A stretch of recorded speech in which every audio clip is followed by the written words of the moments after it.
மாதிரி இது வரைக்கும் எப்போ நடந்ததே இல்லை. இதை விட அதிகமா பணம் புழங்கி இருக்கு. அப்படி இருக்கும்போது ஏன் திடீர்னு வந்தாங்க? எல்லாமே ஒரு குழப்பமா இருக்கு. எவனாவது வயிற்றுச்சல் பிடிச்சவன் தான் மொட்டை பெட்டிஷன் போட்டிருப்பான். வயிற்றுச்சல் பிடிச்சவன் திடீர்னு முளைக்கிறான். ஆரம்பத்துல இருந்தே பொறாம பிடிச்சவங்க மார்க்கெட்ல இருக்கத்தான் செய்யறாங்க. ஆள் இல்லாத நேரத்துல நம்மளை பத்தி புரளை பேசுவானுங்க.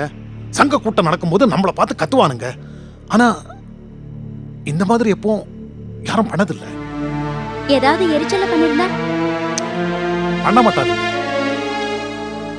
என்ன நாம பண்ற மாதிரி அவன் வீட்லயும் கணக்குல வராத காசை வச்சிருப்பானுங்க. பதிலுக்கு அவனை மாட்டி விட்டுருமோங்கிற பயம் அவனுக்கும் இருக்கும். அப்ப வேற யார் பண்ணிருப்பா? ஆபீசருங்க அவங்களா கிளம்பி இன்னைக்கு நம்ம வீட்டுக்கு வரணும்னு தோணியா வந்தாங்க. அப்பா, எனக்கு ஒருத்த மேல சந்தேகம். அது யாரு? மாணிக்கம். அவன் தான் பண்ணிருப்பான். இந்த மாதிரி குள்ள நெறித்தனம் எல்லாம் அவன் கூடவே பிறந்தது. சந்தேகமே வேண்டாம், அவனே தான். இருக்கும் இருக்கும். அந்த கடையை பத்திரம் பண்ற சமயத்துல கரெக்டா ஆபீசருங்க வராங்கன்னா இது அவன் வேலையா தான் இருக்கும். ரமேஷ், நீ சொல்றது கரெக்ட் தான்டா.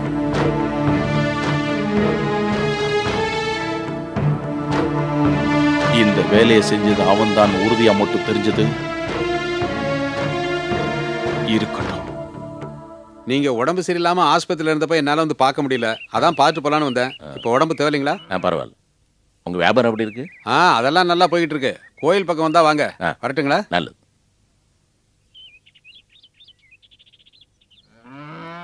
போஸ், இப்படி வா. ஹோட்டல் ஆரம்பிக்கிறேன்னு சொல்லிட்டு இருக்கிறிய, யோசிக்க வேணாமா? அது என்ன சோடா ஃபேக்டரி மாதிரியா? ஹோட்டலில் அன்னன்னைக்கு சரக்கு அன்னன்னைக்கு வித்தாகணும், இல்லைன்னா வேஸ்ட்டு. சோடா மிஞ்சி போனால் நாளைக்கு கூட வித்துடலாம். ஆமாம் மாமா, அது வேற இது வேற தான்.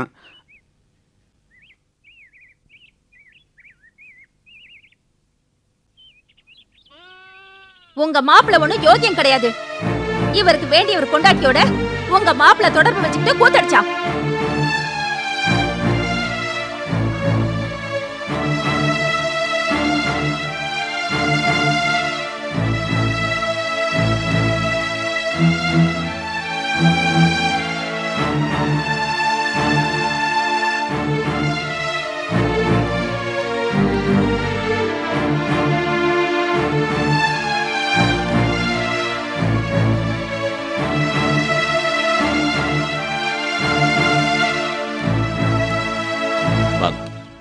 வாங்க.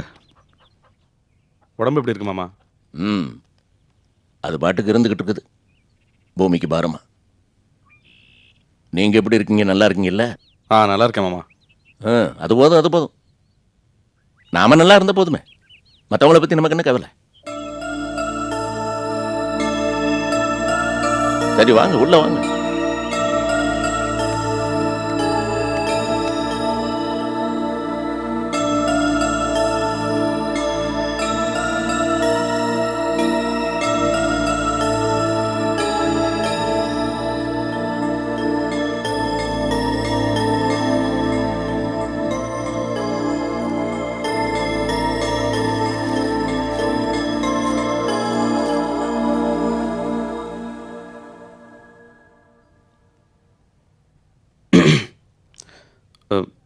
மாமா, அந்த கடையில் அது மறுபடியும் ஒரு வழியாக நம்ம கைக்கே வந்து சேர்ந்துருச்சு. நான் எதிர்பார்க்கவே இல்லை. நாம் எதிர்பார்க்காதெல்லாம் நடக்குது. சந்தோஷம்.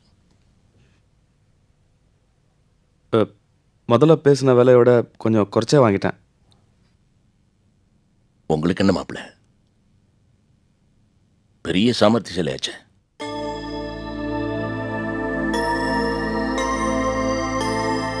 ஐயா, ஒரு நிமிஷம் பார்த்து வந்துடுறேன்.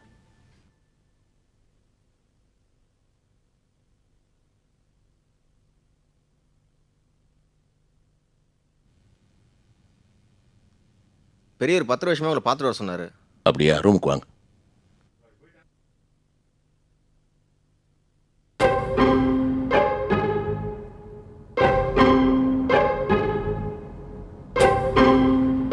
பாஸ், நம்ம 2 பேருக்குள்ள இருக்கிற பிரச்சனையை மனசில் வச்சுக்கிட்டு மாமா கிட்ட என்னை பற்றி அதை தூண்டி விட்டியா? மாமா, என்கிட்ட சரியா பேச மாட்டேங்கிறாரு. பழைய சிரிப்பை காணும். ஆமாய்யா, ஊர்ல என்ன பிரச்சனைனாலும் அதுக்கு நான் தான் காரணம். அது என்னய்யா, அவன் கத்தி பதமா இருக்கான்னு என்னைய வெட்டி பாக்குறியா? பின்ன ஏன் என்கிட்ட ஒரு மாதிரி பேசுறாரு? அவர் பேசினாரு, நீ அவர்கிட்டயே போய் கேளு. நான் என்ன நடுவுல பூசாரியா?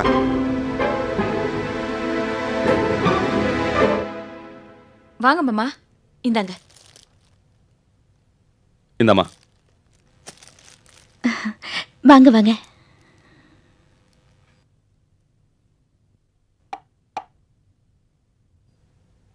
மாமா, நாளைக்கு கடை திறக்கிறோம், எல்லாரும் வந்துருங்க. மாமா, கடை கிடைச்ச சந்தோஷத்தை தனு அக்கா வீட்டுல போய் சொல்லிட்டு போங்க. இல்லனா போன இடத்துல சொல்லி கடனை கழிச்சிட்டு தான் குறப்பட்டுப்பாங்க. அதனால மறக்காம வீட்டுல போய் சொல்லிட்டு போங்க.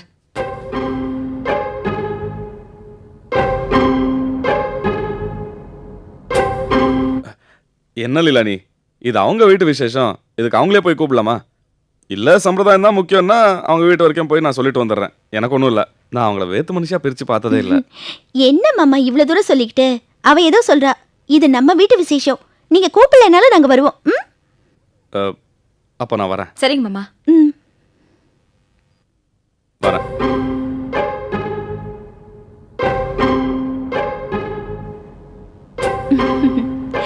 மாமா, சரோ வீட்டுக்கார் சொன்னதை கேட்டீங்கல்ல? நம்ம வீட்டு விசேஷம்னு உரிமையா சொல்லிட்டு போறாரு. அடிப்போடி புண்ணாக்கு.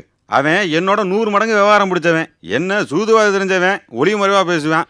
நம்ம வீட்டுக்கு வராம என்ன அழகா அல்வா கொடுத்துட்டு போறான் பத்தியா? அது தெரியாம அவனை போய் போந்துக்கிட்டு என்னைக்கு தான் திருந்த புரிய போ.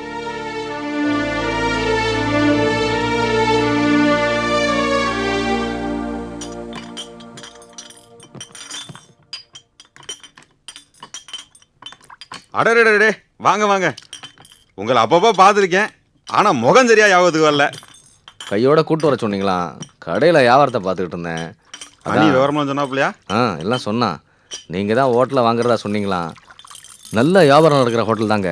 திடீர்னு குடும்பத்தில் சில சிக்கல்னால பொண்டாட்டியோட ஊரில் போய் செட்டில் ஆகிடலான் இருக்கேன்.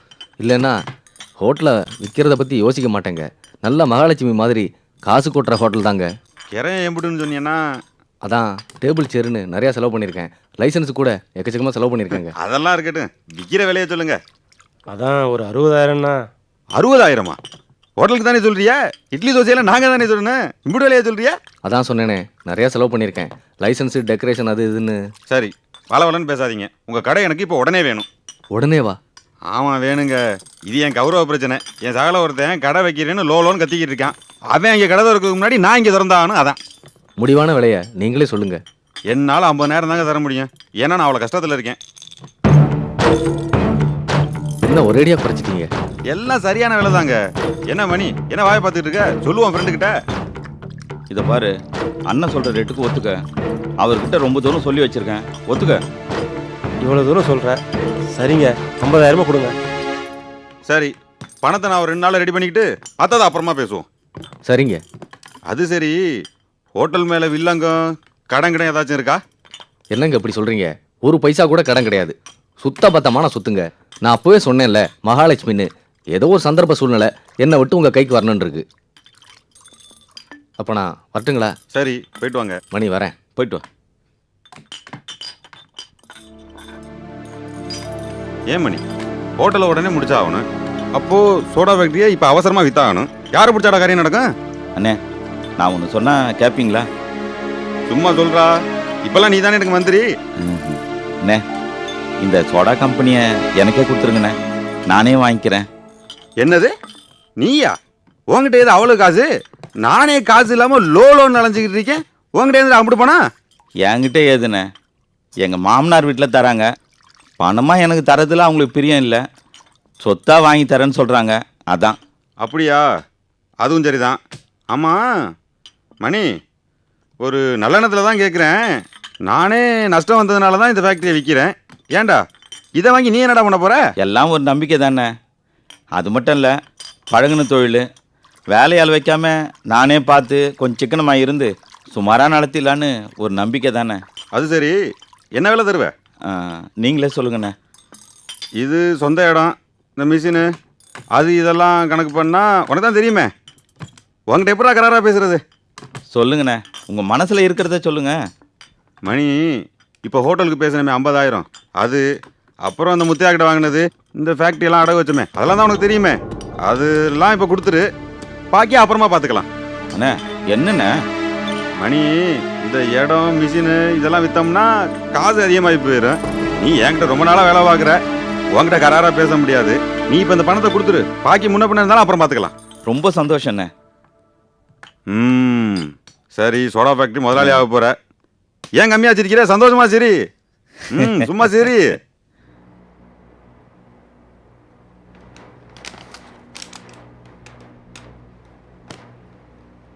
வா மாணிக்கம், நல்ல நாள் பார்த்துட்டியா? பார்த்துட்டேங்க.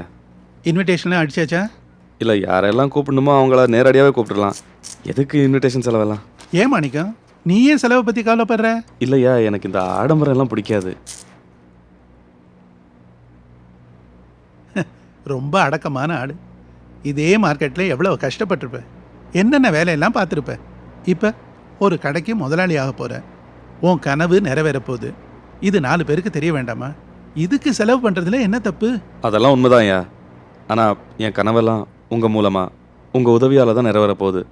அதனால் முதல்ல உங்களுக்கு தான் நான் நன்றி சொல்லணும். என்ன விடு, உன்னை பற்றி பேச வேண்டிய நேரம் இது. அதான் நானும் சொல்ல வரேன். நீங்கள் போட்டு கொடுத்த சேரில் உட்காந்தா மட்டும் நான் முதலாளி ஆகிட முடியுமா? இல்லை கடையை திறந்துட்டா மட்டும் போதுமா? கடையை பெருசாக்கணும், தொழிலை ஜெயிக்கணும், 4 பேர் நம்மளை பற்றி பேசணும். அதுதான் என் சந்தோஷம். எந்த இன்விடேஷனோ விசிட்டிங் கார்டோ இல்லாமல் இன்னார் கடைன்னு எல்லாரும் சொல்லணும். அதுதான் என்னோட ஆசை. நம்மளை பற்றி நாமளே பேச வரதை விட மற்றவங்கள பேச வைப்பேன். மாணிக்கம், உன்னை நினச்சா எனக்கு ரொம்ப பெருமையாக இருக்குப்பா. உன் வயசை தாண்டி வந்தவன் தான் நான். உன்னோட தெளிவு, எண்ணம் அதெல்லாம் அந்த வயசில் எனக்கு இருந்ததே இல்லை. ரொம்ப கெட்டிக்காரனாக இருக்கு, அதே சமயத்தில் அநியாயத்துக்கு நல்லவனாக இருக்கு. உன் இஷ்டப்படி செய். வரேன்.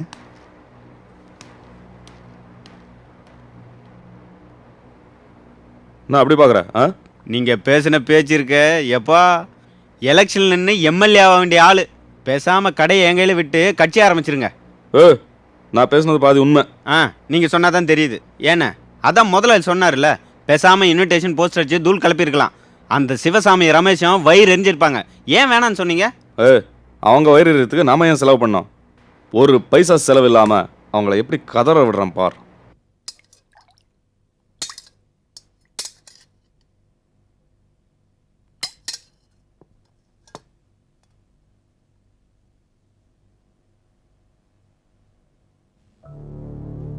என்ன திரும்ப ஏதாவது பிரச்சனை பண்ண வந்திருக்கியா? ஐயோ, என்ன பிரச்சனை? பிரச்சனை எல்லாம் முடிஞ்சிருச்சே. நான் இங்கே சண்டை போட வரல. என்ன விஷயம்? முதலாளி, உங்க பணம், அதிகாரம் எல்லாத்தையும் மீறி அந்த கடையை நான் வாங்கிட்டேன். வெள்ளிக்கிழமை அன்னைக்கு கடை திறக்க போறேன். நீங்க வந்து கடையை பார்த்து வயிற்றுச்ச தீர ஜூஸ் குடிச்சிட்டு போலாம்ல, அதான் சொல்லிட்டு போலான்னு வந்தேன். என்னடா நக்கல? உன் தெனா விட்டு பேச்செல்லாம் என்கிட்ட வச்சுக்காத. ரமேஷ், நீ பேசாத. பாரு மாணிக்கம், அழைக்கிறதுக்குன்னு ஒரு முறை இருக்கு, அது இப்படி கிடையாது. வீடு தேடி வந்து திமிர் பண்ணுன உன்னை சும்மா விட மாட்டேன். எதுக்கு கோவப்படுற? இது பார், கடையை திறக்கிற விஷயத்த மட்டும் நான் சொல்லிட்டு போலான்னு வரல. என்னோட விஷயத்துல தலையிடவோ இல்ல என் முன்னேற்றத்துல தடங்கல் பண்ணவோ எந்த முயற்சியும் பண்ணக்கூடாது. மீறி பண்ணீங்க சும்மா இருக்க மாட்டேன். என்ன மிரட்டுறியா? ஐயோ, ஏன் அப்படி நினைச்சுக்கணும்? எச்சரிக்கை, என் விஷயத்துல குறுக்கிடாம ஒதுங்கிட்டீங்கன்னா எப்பவும் போல உங்களுக்கு வேண்டியவனா தான் இருப்பேன். இல்ல புரிஞ்சுங்க. ஆமாமா. சரிடி, அப்ப நான் கிளம்புறேன். சரிடி, நாளைக்கு பாப்போம். நாளைக்கு கொஞ்சம் சீக்கிரம் வந்துடுவேல. புக் போடணும். அது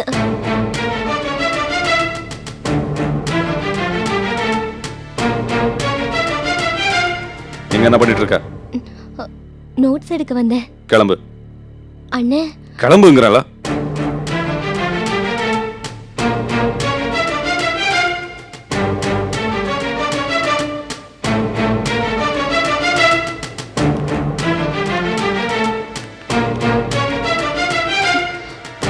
டேய், உள்ள வா.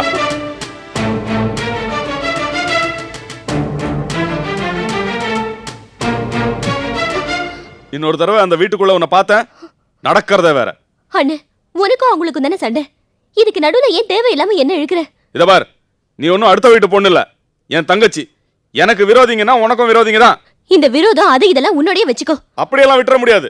அப்படி விட்டதுனால தான் நான் கடை வாங்க போற விஷயம் அவங்களுக்கு தெரிஞ்சு கெடுத்துட்டாங்க. இன்னொரு தடவை அப்படி நடக்க விட மாட்டேன் நான். அண்ணே, அனாவசியமா என் மேல சந்தேகப்படாத.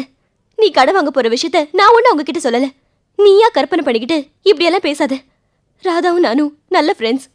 எங்க ஃப்ரெண்ட்ஷிப்பை உங்க பிசினஸ்க்காக கெடுத்துடாத. கூட பிறந்த அண்ணா நான் சொல்லிட்டு இருக்கேன். ஃப்ரெண்ட்ஷிப்பா ஃப்ரெண்ட்ஷிப். அந்த விரோதிங்க வீட்டுக்கு இனிமே நீ போக கூடாது, அவ்வளவுதான். நீதான் இப்ப சுலபமா அவங்க பண்ண எல்லா உதவியும் மறந்துட்டு இப்ப நான் கூசாம விரோதின்னு சொல்றேன். கிட்டத்தட்ட 10 வருஷமா நமக்கு சோறு போட்ட குடும்பம். இப்படி நன்றி கிடத்தனமா பேசுறியே. என்னடி சொன்ன? என்ன மாறிக்கோ விடுறாங்களா? என்னடா இது? பொம்பளை பிள்ளைகிட்ட போய் சரிக்கு சரியா சண்டை போட்டு நிக்கிற. போட வெளியில. அவ என்ன பண்ணிருக்கா தெரியுமா உங்களுக்கு? டேய், எனக்கு உடம்பு சரியில்லை, போய் மருந்து வாங்கிட்டு வா. இந்தா போய் மருந்து வாங்கிட்டு வா. போடாண்ணா. அவ பண்ண காரியம் என்னன்னு தெரியாது உங்களுக்கு? டேய், சத்தம் போட்டு அசிங்கப்படுத்தாதடா. நிக்காத, போடா. போடாண்ணா.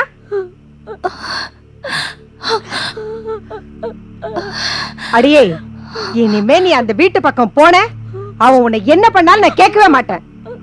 வெட்டி கூறு போட்டாலும் சரி.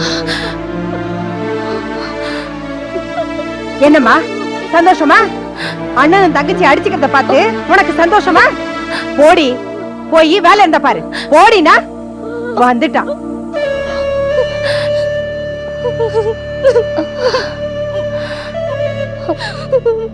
எனக்கு யாரும் ஆறுதல் சொல்ல வேண்டாம். உங்க வேலையை போய் பாருங்க. போங்க.